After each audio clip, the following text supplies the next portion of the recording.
Hai, Assalamualaikum. Bertemu lagi kita dalam Bycam Studio Informasi bola sepak terbaik untuk anda. 90 minit bakal jadi malam penentu untuk JDT. Mampukah mereka cipta sejarah layak ke suku akhir buat pertama kali dalam saingan ACL Elite ni, Mat? Jadi memang penyokong-penyokong JDT cukup tertunggulah dengan perlawanan ni yang bakal berlangsung pada 11 hari bulan nanti untuk second leg bertemu dengan pasukan Buriram. Kau bayangkanlah, Mat, kalau JDT berjaya layak ke suku akhir, memang kau lah saham pasukan JDT ni bakal naik mencana. Ialah kelab daripada Malaysia mampu layak sejauh tu, Mat. 8 terbaik dalam Asia. Boleh katakan standard dengan kelab-kelab daripada Arab Saudi seperti kelab Al-Hilal, Al-Nas, kelab Ronaldo dan kelab-kelab Jepun. Tapi apa-apa, JDT kena fokus dululah pada 11 hari bulan nanti, 90 minit nanti. Pertama, menangkan perlawanan tersebut dan barulah fikir untuk mereka layak ke suku akhir nantilah, Mat. Just nak bagi tahu kat korang lah, kalau perlawanan tersebut akan seri 1 sama ke, 2 sama, 3 sama, 4 sama. Jadi kat situ tiada format lagi lah untuk advantage away goal macam dulu-dulu. Jadi kalau mereka seri 1 sama, 2 sama, 3 sama, 4 sama,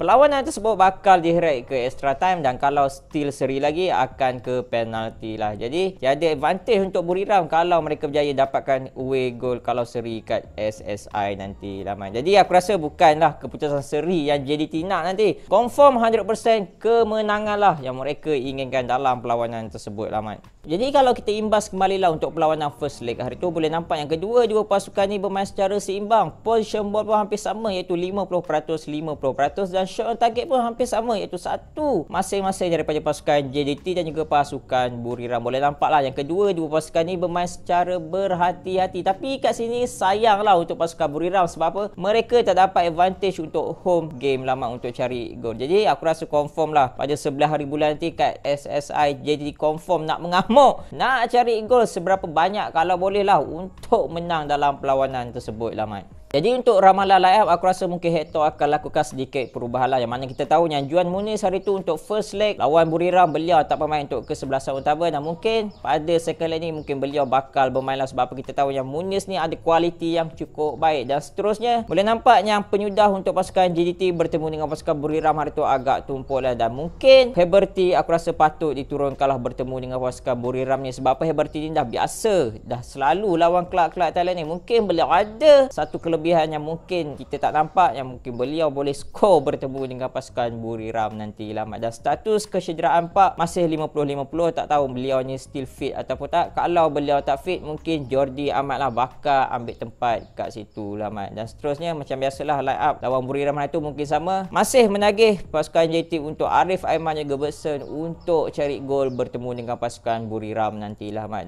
Jadi ini bakal menjadi perlawanan ketiga lah untuk kedua-dua pasukan ni. Sebelum ni, dalam 2 perlawanan sebelum ni, mereka hanya seri 0-0 dan 0-0. Boleh nampak yang dua gegasi Asia ni memang sama kuat, sama hebat lah, Mat. Penyudah tumpul, tapi defender mantap lah untuk kedua-dua pasukan ni dalam head to head antara kedua-dua mereka ni lah, Mat.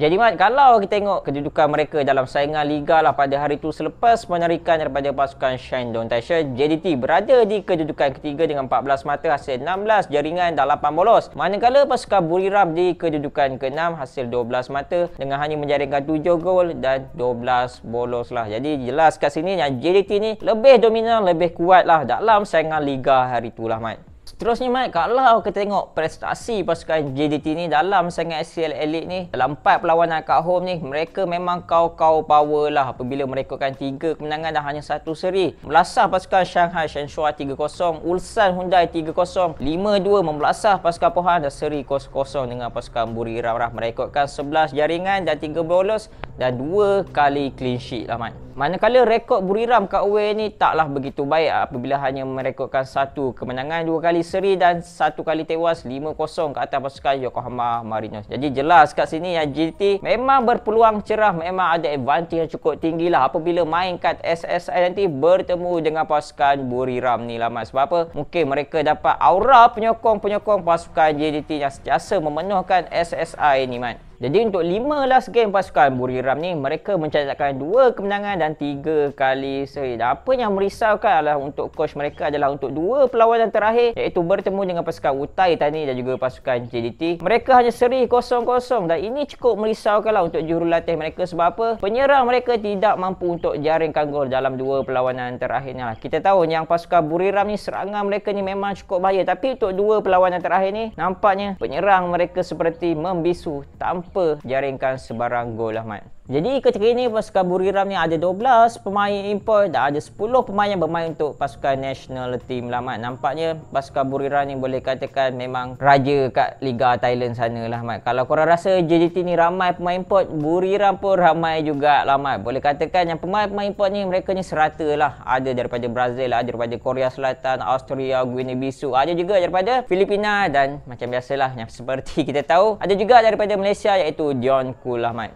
Jadi kalau kita tengok last match untuk first leg hari tu bertemu dengan pasukan JDT, nampaknya pasukan Buriram turunkan 10 pemain import dalam kesebelasan utama mereka dan hanya Supanak saja, anak jati Thailand, yang bermain dalam perlawanan tersebut. Jadi jelas kat sini yang pasukan Buriram juga dahagakan pemain import untuk lawan kat saingan SEL Elite ni lah, Mat. Jadi mengikut harga transfer market ketika ini, pasukan Buriram adalah berharga 13.45 dan pasukan JDT berharga 14.88 juta euro. Jadi jelas kat sini yang sekarang ni JDT merupakan pasukan ke ASEAN paling kaya, paling mahal lah mengikut harga transfer market lah, Mat. Jadi untuk 3 pemain tumpuan pasukan Buriram ni, yang pertama adalah Dion Kul. Boleh nampak yang Dion Kul adalah pemain paling menyelah hari tu ketika bertemu dengan pasukan JDT, dan boleh nampak yang beliau ni cukup selesa lah bermain kat posisi right wing back. Yang kedua adalah Bisoli, dan untuk pengalaman korang, Bisoli ni sekarang berada di tempat keempat dalam saingan SEL Elite, pemain yang paling banyak lakukan shot dengan 22 lah. Dan yang ketiga adalah Supanat. Kalau JDT ada Arif Aiman, tapi kat Buriram mereka ada Supanat, bintang muda yang cukup menyelah dengan pemain yang cukup tangkas, cukup lincah lah, Mat. Jadi dihabarkan tiket nampaknya sold out kau-kau lah, Mat, bertemu dengan pasukan Buriram nanti. Jadi dihabarkan juga ada bubuh lambuk percuma untuk fan-fan JDT yang menantikan, yang menyaksikan perlawanan bertemu dengan pasukan Buriram nanti, Mat. Alhamdulillah rezeki untuk fan-fan JDT. Jadi untuk JDT all the best, semoga mereka mampu capai kemenangan dan cipta sejarah untuk layak ke suku akhir saingan SEL Elite ni lah, Mat. Jadi itu sajalah video aku untuk kali ni. Jangan lupa untuk tekan like, share dan juga komen. Assalamualaikum.